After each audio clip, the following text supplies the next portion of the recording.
여러분 안녕하십니까? 2월 11일 김경국TV 시작하겠습니다. 오늘은 이낙연과 함께 개혁신당으로 손을 잡은 이준석 공동대표 그리고 조국 전 법무부 장관의 얘기를 해볼까 합니다. 이준석은 이낙연과 개혁신당 공동대표로 손을 잡은 후 핵심 지지층의 강력한 반발이 이어지고 있습니다. 거기에다 얼마 전까지만 해도 핵심 측근이었던 천하용인의 한 사람이었던 개혁신당 한 사람이었으면서 개혁신당 합류를 거부하고 국민의힘에 잔류한 김용태 국민의힘 경기도 포천 가평 예비후보로부터 뺄셈 정치를 하고 있다. 이런 직격탄을 맞았습니다. 또 당 안팎에서 당선 가능성이 희박한 서울이나 대구에 지역구에 출마해야 된다. 이런 목소리가 높아지고 있습니다. 개혁신당으로 손잡은 다른 세계 세력도 지금이야 이준석 대표와 손을 잡고 있지만 기회만 있으면 언제든지 이준석 공동대표를 제거하려 할 것입니다. 이준석 공동대표 점차 사면 초과의 상황으로 내몰리고 있는 것입니다. 이해할 수 없는 판결로 법정 구속을 피한 조국 전 법무부 장관이 정치 행보를 예고했습니다. 조 전 장관이 말도 안 되는 행태를 보고 있으면 인간이 어찌 저러고 사느냐 이런 한탄이 저절로 터져나옵니다. 이준석 공동대표 얘기부터 하겠습니다. 개혁신당 이준석 대표의 4인방 천하용인 천하람 허은하 김용태 2기인이죠. 4인방 천하용인의 한 사람이었던 김용태 전 국민의힘 포천 가평 예비후보가 오늘 자신의 SNS를 통해서 개혁신당으로 통합된 제3지대에 대해 결국에는 원래의 정당으로 돌아가기 위한 거래 정치를 할 것이다. 이렇게 직격했습니다.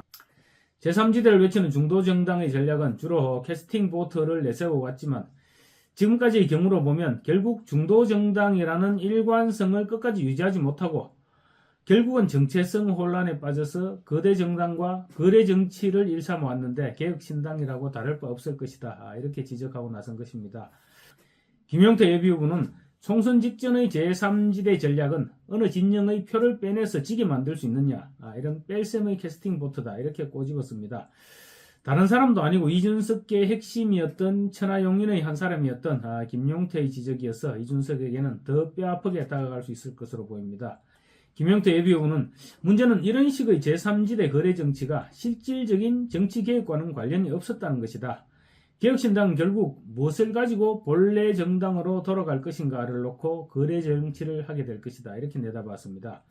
과거의 동지였던 김용태뿐만 아니라 열성 이준석 당원들의 반발도 이준석 공동대표를 궁지로 몰아넣고 있습니다.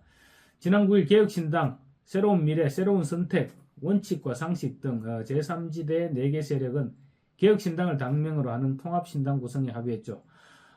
그런데 통합적 개혁신당, 그러니까 정확하게 이준석 신당이라고 할 수 있겠죠. 이준석 신당 지지자들을 중심으로 반발이 거세지고 있습니다. 정당으로서의 정체성이나 개혁 방향에 대한 고려 없이 그저 몸집 키우기에 급급한 합당이었다는 주장입니다. 결국 이준석 대표 본인의 정치적 목적으로 활용당하고 있다. 이런 비난도 가라앉지 않고 있습니다. 논란이 커지자 이준석 공동대표 페이스북을 통해서 개혁신당의 당원과 지지자들이 가지고 있었던 우려에 대한 부분도 대부분 해소가 되었다. 이렇게 강조했습니다. 이 대표는 합의 과정에서 있었던 일들이 세세로 공개되기는 어렵고 또 공개될 수도 없는 일이지만 매우 건설적인 합의가 이루어졌다고도 밝혔습니다. 지지자들 입장에서는 오히려 더 불쾌할 수 있는 발언이죠. 그러니까 합의 내용을 일일이 공개하기는 어렵다는 이준석의 말은 내가 결정할 테니까 당신들은 믿고 따라오기만 하면 된다. 이런 식으로 받아들여질 수 있죠. 그래서 이재명식 또는 김정은식 당 운영 방식과 다를 바 없다. 이런 비판이 터져나오고 있습니다. 이준석 대표는 이번 통합은 이낙연 전 총리님의 큰 결단으로 많은 쟁점이 해소되었다. 이렇게 말하면서 이낙연 대표에게 많은 양보를 얻어냈다는 점을 애써 강조했습니다. 구체성이라고는 1도 찾아볼 수 없습니다. 지지자들이 수긍하기에는 터무니없는 해명이죠. 이준석 대표는 이에 대해 당 안팎으로부터도 당선 가능성이 지극히 불투명한 지역구 출마 압박도 받고 있습니다. 이 부분 역시 부담스러운 부분이죠. 본인은 험지 출마를 마다하지 않겠다고 누차 강조하면서 비례대표는 생각하지 않고 있다. 이렇게 밝혀왔습니다. 그렇지만 그 부분은 독자적인 개혁신당을 창당했을 때 이야기고 지금 4개 세력이 합당한 상황에서 배지를 달지 못하면 총선 이후 주도권 경쟁에서 밀리게 될 수밖에 없습니다. 그래서 비례대표 명단에 이름을 올리고 싶지 않을까 이런 생각이 듭니다. 현재 개혁신당 안팎에서는 이낙연은 호남, 이준석은 서울이나 대구에서 지역구에서 출마해야 된다. 이런 목소리가 높아지고 있습니다. 당장 이낙연 공동대표가 자신은 광주에, 이준석 공동대표는 대구에 출마해야 한다는 주장이 있는데 어떻게 생각하느냐 이렇게 물었습니다. 그랬더니 일리가 있는 얘기다 라면서 공개적으로 이준석 대표의 대구 출마를 압박했습니다. 이낙연 대표는 이날 채널A 방송에 출연해서 수도권과 영호남에 모두 후보를 내느냐 이런 질문에 최대한 좋은 후보를 찾아서 거의 모든 지역에 후보를 내겠다는 목표를 가지고 있다. 앞으로 그런 문제를 비롯해서 중요한 전략적 문제들을 빨리 논의해야 되겠다. 그래서 결정해야 되겠다라고 밝혔습니다. 국민의힘 소속인 홍준표 대구시장도 라디오 인터뷰에서 지역구에 출마하지 않고는 제3당을 끌고 가기 어렵다. 이낙연은 호남으로, 이준석은 영남으로 출마하는 수밖에 없다라고 말했습니다. 특히 홍 시장은 이준석 대표와 사적으로 나눈 대화 등을 소개하면서 비례대표로 나가라고 권했지만 지금 이제 제3지대가 됐으면 이낙연 대표도 이준석 대표도 지역구에 출마해서 제3지대 붐을 일으키려고 생각을 해야지 비례대표 뒤로 숨어버리면 제3지대가 탄력받기 어려워질 것이다. 이렇게 진단했습니다. 홍 시장은 지금은 옛날하고 달라서 굳이 여의도를 거치지 않아도 대통령에 갈 수 있는 시대가 되어버렸다. 그래서 국회의원이 되는 것은 그리 중요한 문제가 아니다라고 말했습니다. 윤석열 대통령이 국회의원 여의도를 거치지 않고 곧바로 대통령이 되었던 예로 들면서 이준석에도 너도 그렇게 될 수 있다 이런 얘기를 하고 있는데 제가 볼 때는 상황은 완전히 다른 것 같습니다. 국정 경험이 풍부한 이낙연 공동대표와 달리 이준석 공동대표는 비주류 당대표 그것도 잠깐 했죠. 그 이외에는 다른 경력이 없습니다. 그래서 만약에 이번에도 배지를 달지 못하면 그야말로 여의도 낭인이 될 가능성이 높아집니다. 이준석 본인도 이 같은 상황을 잘 알고 있을 것입니다. 그래서 총선을 지휘한다는 명목으로 지역구보다는 비례대표를 희망하고 있지 않을까 하는 것이 제 생각입니다. 이준석 대표가 지역구에 출마하겠다는 기존 입장을 유지하면서도 총선이 지금 60 앞으로 다가올 때까지 구체적인 지역구에 대해서 언급을 하지 않고 있는 것도 이 같은 고민과 무관하지 않을 것이다 이렇게 생각됩니다. 서울도 이준석 대표의 출마 예정지입니다. 이 대표는 지난 10년 동안 서울 노원병에서 표밭을 다져왔습니다. 그리고 지난해 12월 27일 국민의힘 탈당 및 신당 창당 기자회견도 노원구 상계동의 한 갈비집에서 했었습니다. 당시 기자회견에서 이준석 대표는 상계동에 출마하겠다는 생각을 잠시도 버려본 적이 없다라고 밝히기도 했습니다. 하지만 이 대표는 이미 노원병 선거에서 보궐선거를 포함해서 3차례 낙선했습니다. 이번 선거구 획정안에는 노원병이 또 사라지게 되어 있습니다. 그래서 노원구 출마 가능성은 지금 희박하지 않나 그렇게 생각됩니다. 그래서 남은 선택지가 바로 보수의 심장이라고 불리는 대구입니다.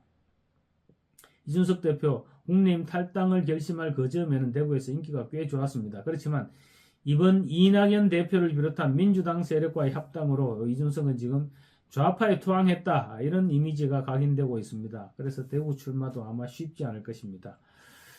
이번에는 조국 전 장관 얘기입니다. 지난 8일 항소심에서 1심과 같은 징역 2년의 실형을 선고받았죠. 그러면서도 재판부는 법정 구속은 시키지 않았습니다. 그랬더니 조국 전 장관 예상대로 정치인 조국으로서 본격적인 행보에 나설 것을 예고했습니다. 조국 전 장관 측은 오늘 조 전 장관이 명절 연휴 마지막 날인 12일 그러니까 내일입니다. 12일 오후 경남 양산 평산마을을 찾아서 문재인 전 대통령을 예방하고 이에 앞서서는 김해 봉화마을 노무현 전 대통령 묘역을 참배한다라고 밝혔습니다. 조 전 장관은 또 13일에는 고향인 부산을 찾아서 이번 총선과 관련해서 구체적인 입장을 밝힐 예정이라고 합니다. 조 전 장관은 문재인 청와대 정부 민정수석 비서관을 그만두고 법무부 장관으로 취임하기 전에 고향인 부산을 찾아서 페이스북에 의미 있는 사진을 올렸었습니다. 당시 선후배들과 술잔을 기울이면서 부산의 대선 소주, 그리고 하이터 진로 소주, 마산 무학 소주의 딱 좋은 데이 이렇게 소주병 3병을 나란히 늘어놓은 사진을 페이스북에 올렸습니다. 대선 진로 딱 좋은 데이 이렇게 순서가 있었습니다. 그래서 대선에 출마하려는 것이 아니냐 이런 추측을 낳기도 했었죠. 정치인들은 보통 어떤 결심을 하거나 도전을 할 때 현충원을 방문하고 또 같은 당의 전직 대통령을 예방하거나 전직 대통령의 묘역을 참배하죠. 조 전 장관이 그 절차를 지금 그대로 따라하고 있는 것입니다. 조 조 전 장관은 지난 8일 자녀 입시 비리와 청와대 감찰 무마 등의 혐의로 항소심에서 징역 2년의 실형을 선고받은 직후 정치 참여를 선언한 바 있습니다. 개인 비리로 항소심에서 실형 선고를 받은 범죄 피의자입니다. 조국은. 그럼에도 불구하고 마치 애국지사인 것처럼 설치고 다니면서 총선에 출마하겠다고 합니다.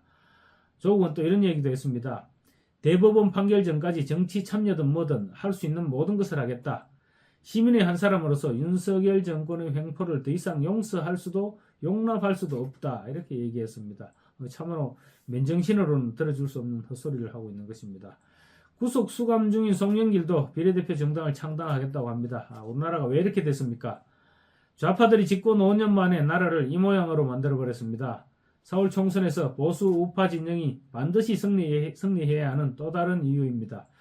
총선에서 승리해서 진정한 정권 교체를 달성해야만 그래야만 우리 사회 곳곳에서 목소리를 높이고 있는 좌파들을 몰아내고 좌파들의 궤도를 이탈한 대한민국을 정상 궤도로 올릴 수 있을 것입니다. 감사합니다.